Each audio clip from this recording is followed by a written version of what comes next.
नमस्कार दोस्तों, आज बात करते हैं विश्व कप के सबसे इंटरेस्टिंग और सबसे बड़े मैच की। भारत और पाकिस्तान महामुकाबले पर सारे क्रिकेट प्रेमियों की नज़रें हैं। देखना है कि वर्ल्ड कप में इंडिया पाकिस्तान के खिलाफ अपने पुराने रिकॉर्ड्स को बरकरार रख पाती है या पाकिस्तान इस मैच को जीतकर इस रिकॉर्ड को तोड़ने में कामयाब रहती है।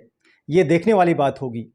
तो सबसे पहले इतिहास पर एक नज़र डालते हुए देखते हैं कि कब कब इन दोनों टीमों के बीच वर्ल्ड कप में मैचेज हुए और उसका नतीजा क्या रहा। तो दोस्तों, इंडिया पाकिस्तान वर्ल्ड कप में सबसे पहले टकराई 1992 के वर्ल्ड कप में, जब विश्व कप ऑस्ट्रेलिया में खेला गया था। 4 मार्च 1992 को सिडनी में मैच हुआ जिसमें इंडिया ने पाकिस्तान को 43 रनों से हराया था। दूसरी बार 9 मार्च 1996 को इंडिया पाकिस्तान की टीमें बेंगलुरु में टकराई।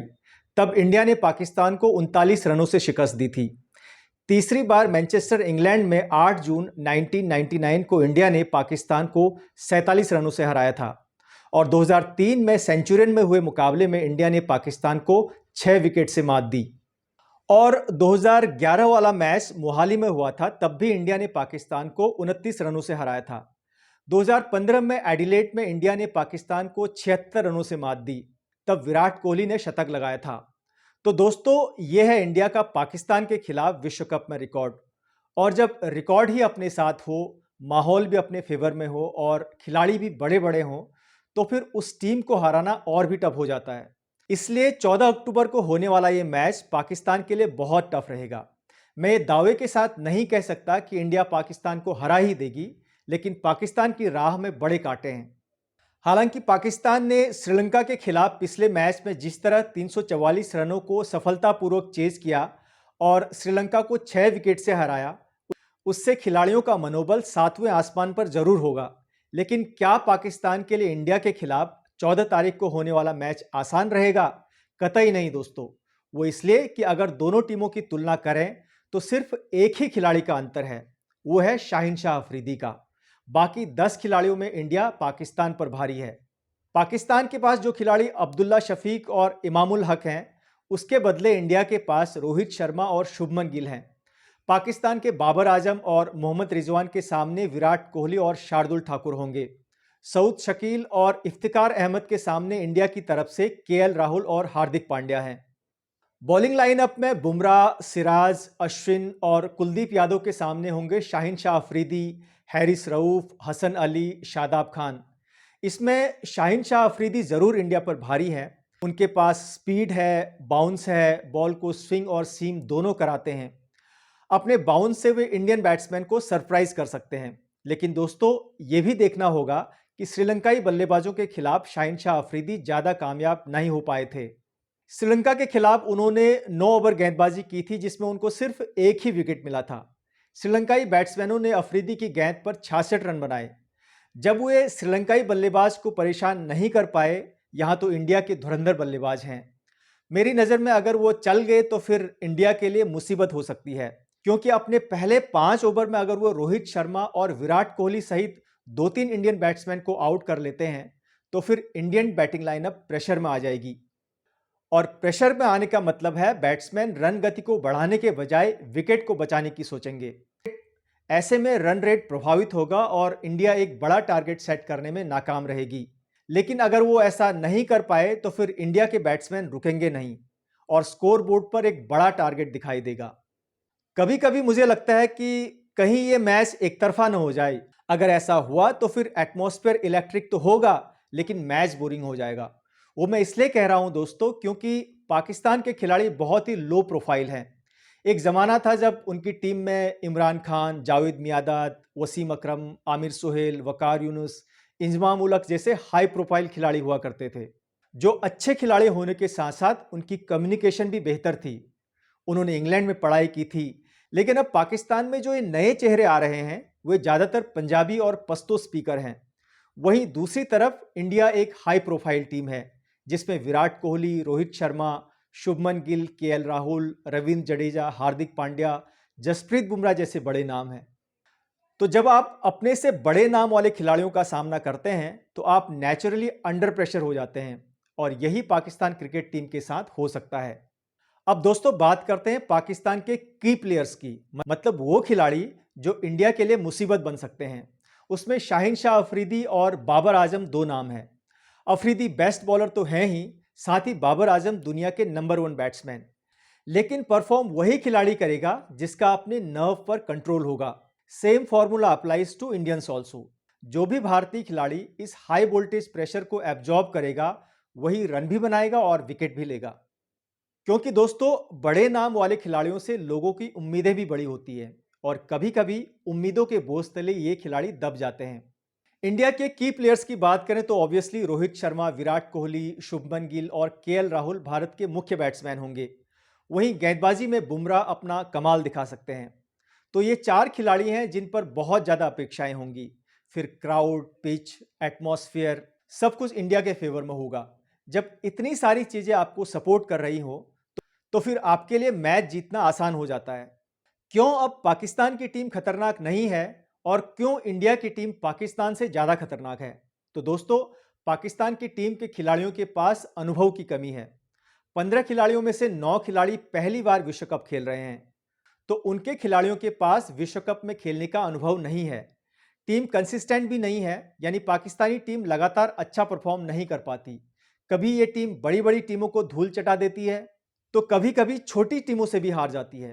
पिछले साल टी20 वर्ल्ड कप के ग्रुप मैच में ये टीम जिम्बाब्वे से हारकर टूर्नामेंट से लगभग बाहर हो गई थी। लेकिन दोस्तों, यही इनकी जो ये अनप्रिडिक्टेबिलिटी है, कभी कभी इनकी स्ट्रेंथ भी बन जाती है।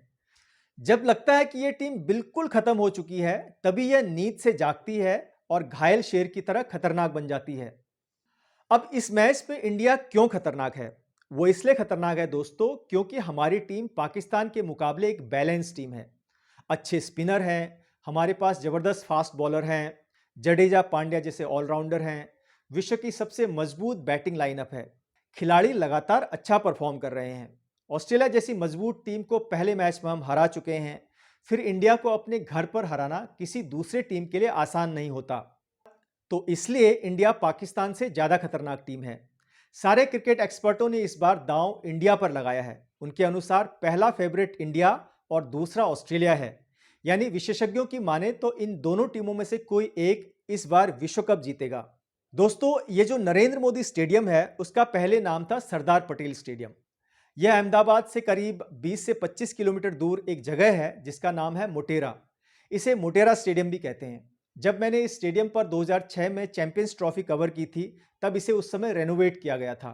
लेकिन अब इसे पूरी तरह से एकदम नया लुक दे दिया गया है। पहले इसकी जो सिटिंग कैपेसिटी थी वो 55,000 हुआ करती थी, लेकिन अब लोगों के बैठने की क्षमता दोगुने से भी ज़्यादा हो गई है। अब दोस्तों, बाहरी रंग रूप तो स्टेडियम का बदल दिया गया है, लेकिन मेन पिच कैसा है जिस पर मैच होगा? अब इंडिया के हर पिच की तरह ये पिच भी बैटिंग फ्रेंडली है, यानी यहां का पिच बैट्समैनों को फायदा पहुंचाता है। लेकिन इस बार मेन ट्रैक पर घास छोड़ी गई है। अब देखना होगा कि मैच शुरू होने से पहले इस घास को पिच क्यूरेटर हटा देता है या फिर इसे रहने देगा। काफी कुछ उस पर निर्भर करेगा। अगर पिच से घास को नहीं हटाया गया, तो फिर फास्ट बॉलरों को बाउंस और स्विंग दोनों मिलेगा। अगर घास हटा दी जाती है, तो यह एकदम दिल्ली की तरह फ्लैट पिच बन जाएगी, जहां खूब चौके और छक्के देखने को मिलेंगे। अब दोस्तों, अहमदाबाद में गर्मी बहुत होती है। ह्यूमिडिटी चेन्नई जितना तो नहीं होगा, लेकिन दोपहर में काफ़ी गर्मी रहेगी, जिससे हो सकता है बैटिंग करने में दिक्कत आए। आपने चेन्नई में देखा होगा, गर्मी और उमस की वजह से ऑस्ट्रेलियन बल्लेबाज रन बनाने के लिए स्ट्रगल कर रहे थे।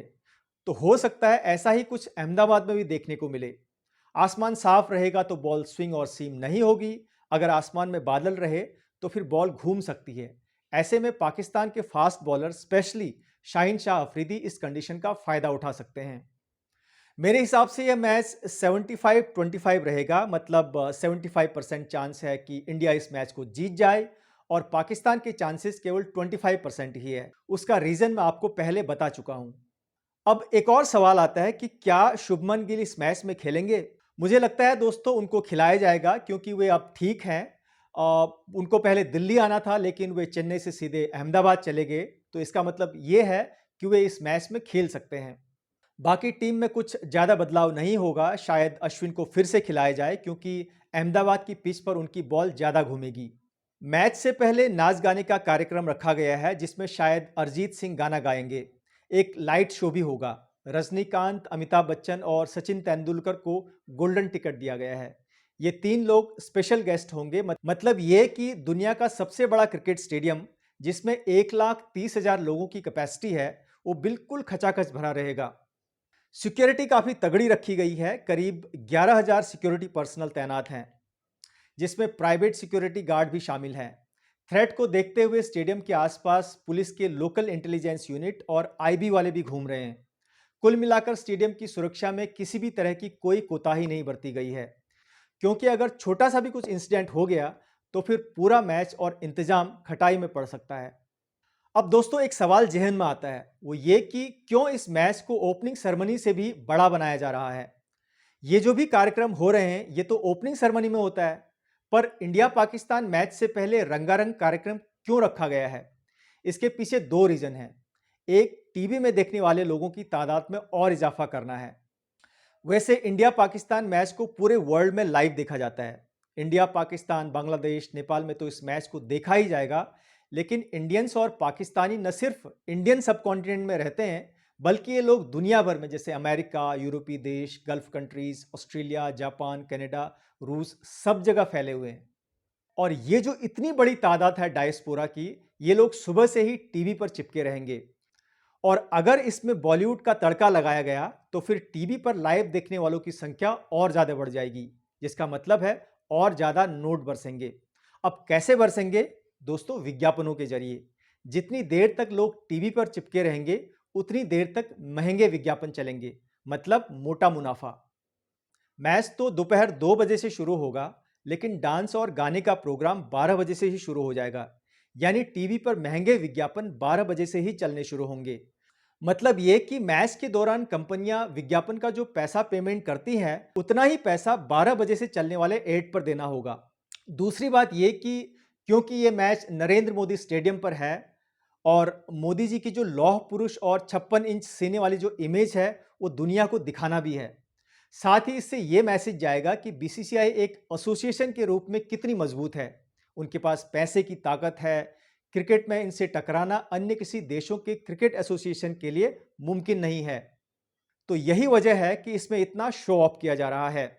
किसी एक मैच से पहले इस तरह के कार्यक्रम रखने का कोई तुक नहीं बनता।